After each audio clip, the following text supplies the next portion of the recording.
नमस्ते दोस्तों, मैं आशुतोष तिवारी। और इस बार आप लोगों के सामने उपस्थित हूँ एक बहुत अच्छी और एक बहुत अच्छे विषय को लेकर के, जिसे हम लोग मेमोरी कहते हैं या स्मृति कहते हैं। हमें इसके दो पक्षों को समझना बहुत आवश्यक है। इसलिए मैं काफ़ी समय से देख रहा हूँ कि यूट्यूब पर बहुत तरह तरह की वीडियोज़ इससे संबंधित डाले जाते हैं और उसके लाखों में व्यूज़ होते हैं, और पर जब हम उनको करने जाते हैं तो उनके रिज़ल्ट्स ज़ीरो होते हैं।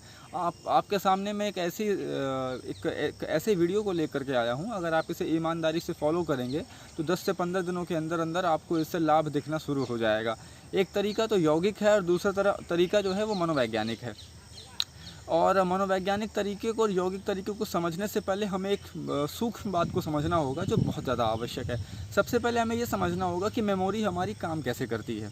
अगर हम इसको ठीक से समझ लेते हैं तो इसको सुधारने में हमें काफ़ी हद तक हेल्प मिल जाएगी। जैसे कि हम लोग देखते हैं प्रायः कि बुखार का जो सिम्टम होता है उससे विपरीत ही हमेशा व्यक्ति को दवा दी जाती है। अक्सर तो मैंने ये देखा कि बुखार के लिए जो दवाएं दी जाती हैं उसमें व्यक्ति का टेम्परेचर बढ़ा करके ही बुखार को ठीक किया जाता है। इसी तरह अब हम लोगों को मेमोरी के भी सिद्धांत को समझना होगा। पहले कुछ आध्यात्मिक चीज़ों को समझना बहुत आवश्यक है मेमोरी को लेकर के। सबसे पहला सिद्धांत तो ये है कि जब हम किसी चीज़ को याद करते हैं तभी वो हमें भूलती है। आपने अक्सर इस बात को आजमाया होगा कि परीक्षा से पहले कुछ पल जब आप बहुत हड़बड़ाहट में किसी चीज़ को याद कर रहे होते हैं तो परीक्षा के समय जब आप वहाँ बैठते हैं अपने एग्जामिनेशन हॉल में तो सारी की सारी चीज़ें आपके दिमाग से गायब हो जाती हैं। सबसे बड़ा उसका कारण यही होता है क्योंकि आपने चीज़ों को हड़बड़ाहट में याद किया होता है। बहुत ही ज़्यादा मन को प्रेशराइज्ड करके आपने याद किया होता है और इसी कारण से चीज़ें आपको भूल जाती हैं। एक तो सबसे बड़ा कारण ये सिद्ध होता है। दूसरा कारण हमको ये समझना होगा कि मन की अशांति भी मेमोरी को डिस्टर्ब करने का एक बहुत बड़ा कारण है। अगर हमारा मन बहुत हद तक अशांत होता है तो हमारी मेमोरी डिस्टर्ब हो जाती है। तीसरी बात ये समझनी ज़रूरी है कि स्ट्रेस एक बहुत बड़ा कारण है। जब हम बहुत ज़्यादा चिंताजनक स्थिति में होते हैं तो हमारी मेमोरी जो है वो काम करना बंद कर देती है, और चिंता के स्ट्रेस की वजह से हमें बहुत सारी और तरह तरह की चीज़ों को झेलना पड़ता है, जिसके बहुत ही ज़्यादा गहरे साइड इफ़ेक्ट्स होते हैं भविष्य में जाकर के। अब हमें थोड़ी सी और गहराई में जाना होगा। अगर हम यौगिक क्रियाओं को अपने जीवन में शामिल करते हैं तो उससे बहुत अच्छे अच्छे लाभ हो सकते हैं। अब थोड़ा सा मनोवैज्ञानिक स्तर को समझ लेते हैं। मनोविज्ञान में बहुत तरीके हैं आपकी स्मृति को सुधारने के, पर वो सारे के सारे तरीके मनोवैज्ञानिक हैं। उसके लिए कहीं ना कहीं आपको अपनी लाइफ को और अपनी रूटीन को सुधारना बहुत ज़रूरी है। जब तक अपनी आप लाइफ को और रूटीन को नहीं सुधारेंगे तब तक आप अपनी मेमोरी को नहीं सुधार सकते हैं। दूसरी बात कि एक पुस्तक है जोशुआ फोर नाम के एक बहुत बड़े राइटर की, और ये किताब पेंगुइन से पब्लिश हुई है। इंटरनेशनल बेस्ट सेलर है और इसका जो लेखक है जोशुआ फोर, उसने जो किताब लिखी है उसका नाम है मून वॉकिंग विद आइंस्टीन। इस किताब में उसने मेमोरी से संबंधित लगभग हर तरह के सिद्धांत को प्रतिपादित किया हुआ है। और अगर आप इस पुस्तक को पढ़ते हैं ईमानदारी के साथ तो आपको मेमोरी से रिलेटेड इतनी सारी बातें मालूम चलने वाली हैं कि, और अंततः अगर आप बुक को फॉलो करते हैं और अगर आप बुक को स्पष्टता अक्षरशः फॉलो करते हैं, स्टेप बाय स्टेप फॉलो करते हैं, तो डेफिनेटली आपकी मेमोरी में बहुत अच्छा इजाफा होने वाला है। एक बात और बता देता हूं कि इस व्यक्ति ने अमेरिका का इंटरनेशनल मेमोरी अवार्ड भी जीता है। इस व्यक्ति की अपनी पहले की बैक स्टोरी कुछ ऐसी है कि इसे ये भी नहीं याद रहता था कि इसने अपनी कार की चाबी किस जगह रख दी है। कार की चाबी को ढूंढने में इसे बहुत समय लग जाता था। इसके बाद इसने कुछ मनोवैज्ञानिक ट्रेनिंग ली और मनोवैज्ञानिक ट्रेनिंग को लेने के बाद इसने उस किताब को, उस टेक्निक को फॉलो किया, और टेक्निक को फॉलो करने के बाद इसने जो सबसे बड़े बड़े मेमोरी के दिग्गज थे जो किसी चीज़ को तत्काल याद कर लेते थे, उन सब लोगों को इसने पछाड़ करके अपने आप को आगे सिद्ध किया और इसने सारे रिकॉर्ड मेमोरी के तोड़े।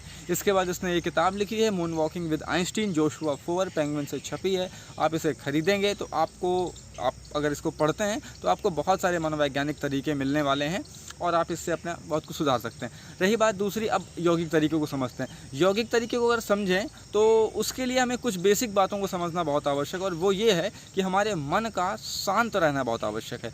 हमारा मन जितना ज़्यादा शांत होगा, हमारा अंतःकरण, मन, बुद्धि, चित्त, अहंकार जितने ज़्यादा शांत होंगे, हमारा मन उतनी एकाग्रतापूर्ण स्थिति में चीज़ों को ग्रास्प कर सकेगा। ये सिद्धांत करोड़ों वर्षों से चला आ रहा है, चाहे भगवान श्री रामचंद्र ने एक्सेप्ट किया हो, चाहे भगवान श्री कृष्ण ने, चाहे राजा महाराजाओं ने, चाहे गुरुकुल के विद्यार्थियों ने, चाहे जिसने भी इस्तेमाल किया हो।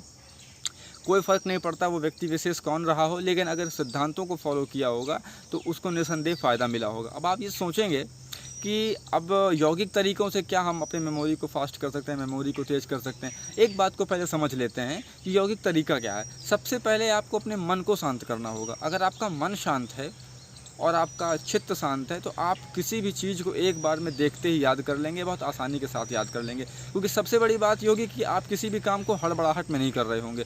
हड़बड़ाहट में करने से सबसे बड़ा नुकसान ये होगा कि जब उसकी स्थिति आएगी तो फिर वो आपको भूल जाएगी। ऐसे ही संस्कृत में एक कहावत चलती है कि कार्य काले समुत्पन्ने न सविद्या न तद्धनम। अगर जब किसी चीज़ की आवश्यकता होती है तो चूँकि वो दूसरी जगह रखी होती है तो वो किसी काम की नहीं होती। यही स्थिति हमारी मेमोरी के साथ में, जब हड़बड़ाहट के साथ किसी काम को करते हैं तो वो अचेतन मस्तिष्क के किसी एक ऐसे हिस्से में रखी होती है जहाँ से उसे उठने में बहुत समय लगता है। और चूँकि सन्निकर्ष इत्यादि उपलब्ध नहीं होते हैं, इस वजह से वो हमारे चेतन मस्तिष्क तक वो याद की हुई वस्तु नहीं पहुंच पाती है। अब दूसरी बात है कि अगर आप अपने मन को शांत करना चाहते हैं तो मन को शांत करने का एक बहुत ही अद्भुत मैं तरीका लेकर के आया हूं आपके सामने। अगर आप इसको करते हैं तो डेफिनेटली आपको 15 दिन के अंदर अंदर ही बहुत अच्छा फ़ायदा मिलने वाला है। तो तरीका ये है कि आपको अपनी आँखों को ऐसे बंद करना और अपनी पुतलियों को एकदम ठहरा देना है।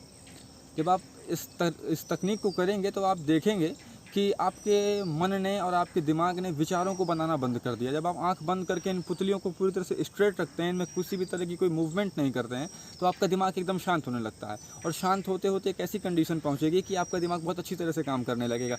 हालांकि ये टेक्निक बहुत ही आपको फ़नी मालूम पड़ेगी, लेकिन अगर आप इसको करते हैं दिन भर में सिर्फ 5 मिनट, आप इसे कभी भी कर सकते हैं। खाने पीने की भी कोई दिक्कत नहीं। अक्सर योग में दिक्कत होती है कि आप खाना खाने के बाद पर्टिकुलर आसन नहीं कर सकते, खाना खाने के बाद पर्टिकुलर प्राणायाम नहीं कर सकते, कोई पर्टिकुलर चीज़ नहीं कर सकते। एक वज्रासन को छोड़ करके बाकी सारी चीज़ें हम लोग खाना खाने के बाद नहीं कर सकते।